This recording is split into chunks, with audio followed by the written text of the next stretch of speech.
membawa acara dari podcast Kelompok Hukum Lingkungan dari mahasiswa Universitas Pasundan Angkatan 2022 Prodi Ilmu Hukum. Sebelum itu nih, kita udah bersama Akang dan Teh. Boleh nih perkenalan untuk Teh siapa dulu nih? Halo semuanya, nama aku Azan Nabila, NPM aku 12.181.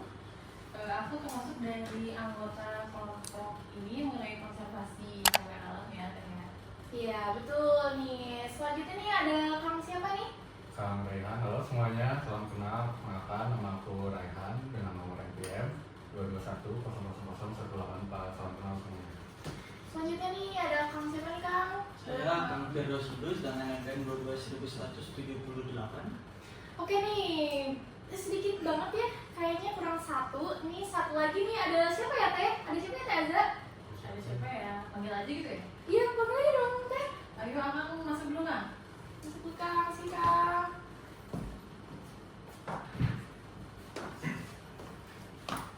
Halo, aku Haris Haunan, NPM 22115. Nah, kalian kalau yang tahu nih Kang Haris ini yang ada di YouTube-nya Lutfi Arimawan ya? YouTuber asal Bandung. Bener banget. Oke. Boleh kembali lagi. Nah, udah perkenalan nih. Halo Teh Azza, halo Kang Raihan, halo Halo. Kang Idrus, dan halo Kang Haris. Itu semua anggota dari kelompok hukum lingkungan ini. Nah, sebelum itu nih saya akan menjelaskan sedikit kata pengantar untuk analisis mengenai cagar alam Kamojang dalam kawasan konservasi. Apa sih kawasan konservasi itu? Yang belum tahu nih semuanya penonton, itu adalah daerah yang terdiri dari kawasan dari suaka alam dan pelestarian. Kawasan suaka alam ini disingkat dengan KSA, merupakan kawasan paling tertinggi dalam penguraian status kawasan yang meliputi cagar alam dan suaka marga satwa. Kemudian ada pula nih kawasan pelestarian alam atau KPA yang terdiri dari Taman Nasional, Taman Wisata Alam, Taman Hutan Raya, dan Taman Buru. Sejak keluarnya Undang-Undang Nomor 5 Tahun 1990 tentang konservasi sumber daya alam, yang hayati dan ekosistemnya, pemerintah Indonesia telah mengeluarkan berbagai upaya penetapan kawasan konservasi. Nah, sebelum itu, mari nih kita akan bertanya kepada narasumber yang sudah hadir. Terima kasih untuk telah menghadiri podcast kali ini nih. Kita nih sebelum itu ada mengenai keberadaan sistem informasi larangan dan juga himbauan, salah satunya yang membuat para pengendara motor trail melakukan kegiatan bermotor di Gunung Guntur. Lokasinya itu kegiatannya di Cagar Alam Kamojang. Sebelum itu nih saya ada pertanyaan mendasar dulu nih buat narasumber yang pertama, yaitu ada Kang Raihan. Kang Raihan, terima kasih telah berkenan nih. Kalau saya akan bertanya dengan pertanyaan itu, yaitu cagar alam ini kan dikatakan sebagai cagar alam yang berdasarkan itu di dalam aturan apa sih Kak? Oh, berdasarkan observasi aku nih, Iya betul, gimana sih Kak? berdasarkan SK 274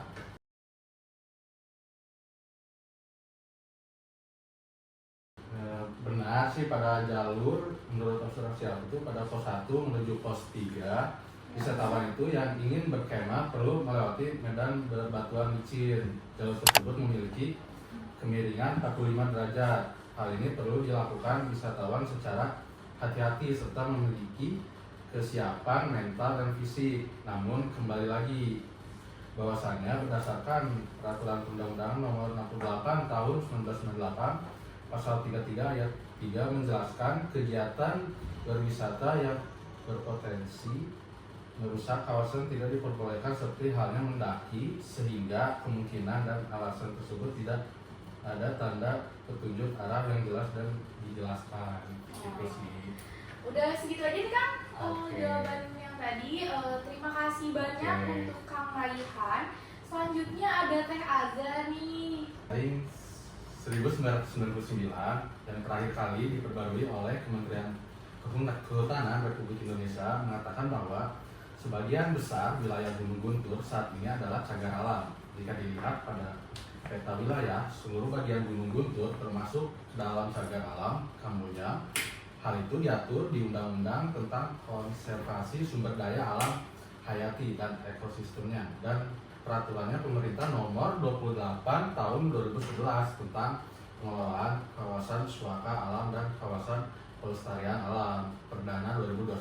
Nah, apa sih regulasinya tuh? Regulasinya tuh ada pada pasal 1 ayat 9 menerangkan bahwa kawasan suka alam adalah kawasan dengan ciri khas tertentu baik di darat maupun di perairan yang mempunyai fungsi pokok sebagai kawasan pengawetan keanekaragaman tumbuhan dan satwa serta ekosistemnya yang juga berfungsi sebagai wilayah sistem penyangga kehidupan. Sementara pada pasal 1 ayat 13 menerangkan bahwa kawasan pelestarian alam adalah kawasan dengan ciri khas tertentu baik di darat maupun di perairan yang mempunyai fungsi perlindungan sistem penyanggaan kehidupan, pengawetan keanekaragaman ini, jenis tumbuhannya, dan ada satwa, serta pemanfaatan secara lestari sumber daya alam, hayati, dan ekosistemnya gitu.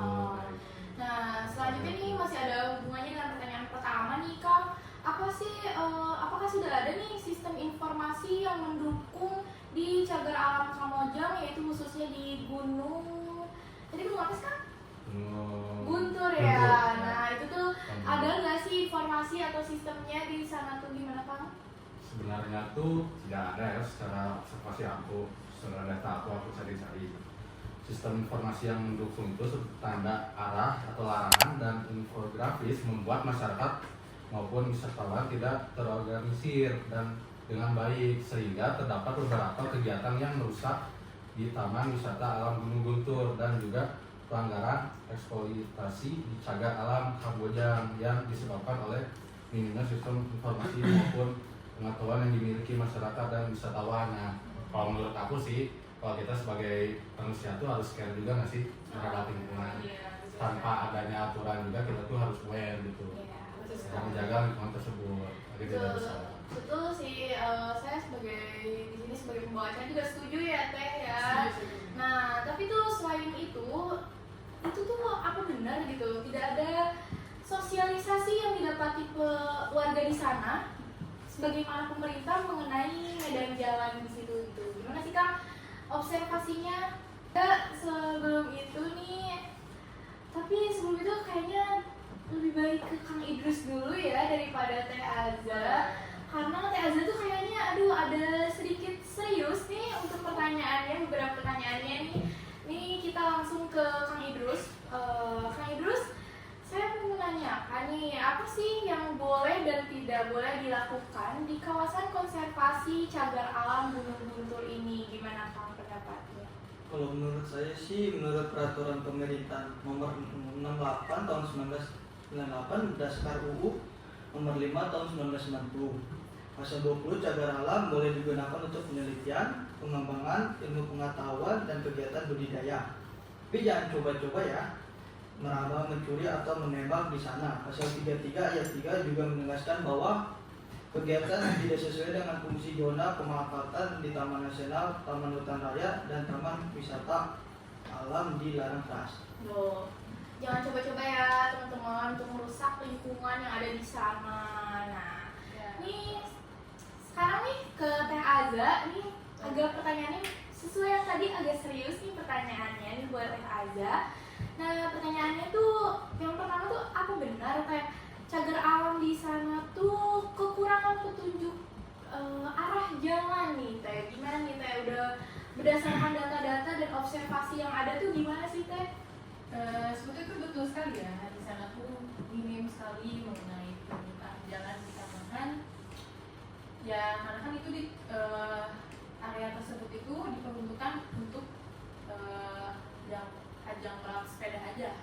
Ternyata itu tuh bukan untuk seperti arah jalan pendaki atau apa segala macam, tapi justru untuk ajang balap sepeda gunung dan hanya terdapat di area jalur sepeda seperti itu. Jadi jalur lainnya tuh tidak ada satupun di sistem informasi yang jelasnya, sehingga si informasi kawasan wisata alam Gunung Guntur ini sebetulnya sulit dipahami oleh wisatawan yang berjalan kaki atau berkemah dan lain sebagainya. Jadi tidak ada sistem informasi yang mendukung seperti tanda arah, larangan, dan infografis, membuat masyarakat itu sebetulnya tidak terorganisir dengan baik. Oh, ini sesuai dengan tema tadi yang kita ambil ya mengenai pengendara motor trail itu berarti itu melanggar ya Teh ya. Nah selanjutnya nih Teh ada pertanyaan yang kedua nih, apa benar nih Teh di sekitar ruang lingkup cagar alam itu terdapat tambang yang ilegal nih, pertambangan ilegal, gimana sih Teh hasil observasinya? Mengenai tambang ilegal itu betul adanya ya, dan itu merupakan ya ilegal atau boleh lah ya. Jadi area penambangan itu tuh sebetulnya kawasan yang termasuk pada cagar alam ini sebetulnya tidak boleh ya tambang. Ini tuh cagar alam harus dijaga. Demikian itu mengkhawatirkan dapat menyebabkan bencana alam seperti longsor, banjir, apapun itu lahar dingin, karena sebetulnya gunung Guntur itu gunung berapi yang masih aktif, dan dari BMKG tersendiri itu sudah ada himbauan bahwasanya ada kemungkinan gunung Guntur itu akan erupsi. Jadi himbauannya seperti itu. Jadi pada lokasi penambangan ini tidak ada informasi juga himbauan sampai larangan tidak ada. Jadi masyarakat itu tidak mengetahui ya mengenai lokasi tersebut kalau tempat penambangan itu merupakan cagar alam. Jadi apabila dilakukan penambangan terus-menerus itu dampaknya akan sangat berbahaya bagi lingkungan. Berarti sangat-sangat bahaya ya. Nah, pemerintah nih harusnya bersosialisasi lebih lanjut ya kepada masyarakat yang ada di sana. Nah, baik nih teman-teman semua, yang selanjutnya karena udah pertanyaan-pertanyaan tadi tuh udah disampaikan juga semuanya. Terima kasih nih kepada Teh Azal, kepada Kang Idrus, dan kepada Kang Marihan telah menyampaikan hasil observasi menurut data-data yang ada nih. Nah, selanjutnya nih pasti kalian juga menunggu kesimpulan dan saran apa sih yang kita ambil untuk teman-teman yang nonton di sana. Nah, selanjutnya akan disampaikan oleh Kang Haris nih. Kebetulan karena tempat duduknya ketersediaannya terbatas, mohon maaf untuk Kang Raihan agar berdiri dulu dan meninggalkan ruangan ini. Izin pamit ya semuanya. Kang Haris silakan. Nah, kita panggil nih Kang Haris Silakan, Kang untuk Haris. menyampaikan kesimpulan dan saran kepada teman-teman yang menonton. Oke, boleh silakan Kang duduk dulu. Nah, Kang Haris, apa sih kesimpulan yang didapat sama teman-teman kita ini? Jadi hasil yang didapat dari pengamatan bahwasanya Taman Wisata Alam Gunung Guntur belum memiliki sistem yang mendukung dan memenuhi standar Tuh, terus? yang dapat meningkatkan pemahaman masyarakat maupun wisatawan dalam mengetahui batasan aktivitas maupun informasi wilayah Taman Alam Gunung Guntur, Ya, betul sekali. yang dimana dalamnya masih terdapat ciri khas ekosistem yang harus dilindungi keberadaan dan perkembangannya agar berlangsung secara alami.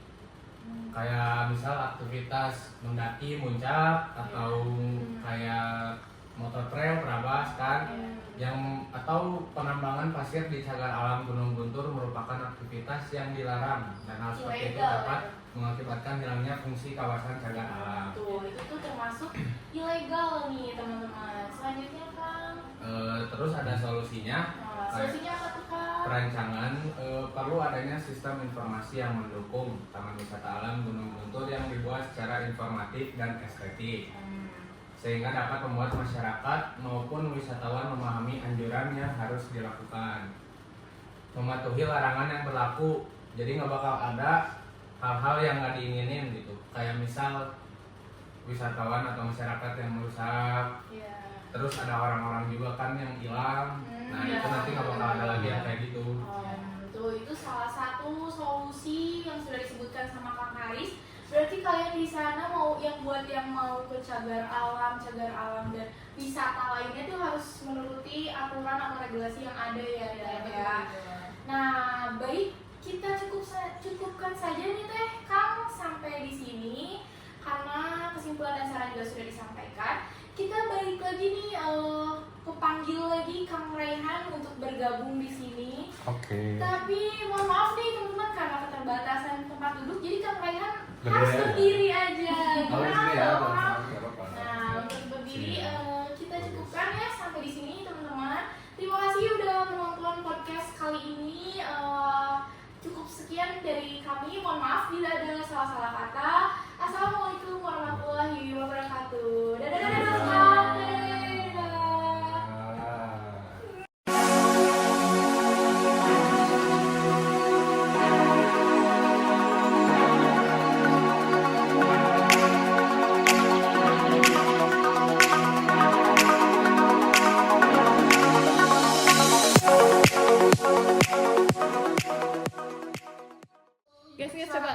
coba dulu suara. Suara.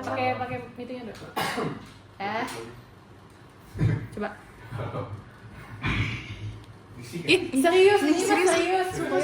Serius. Eh, Halo, perkenalkan nama saya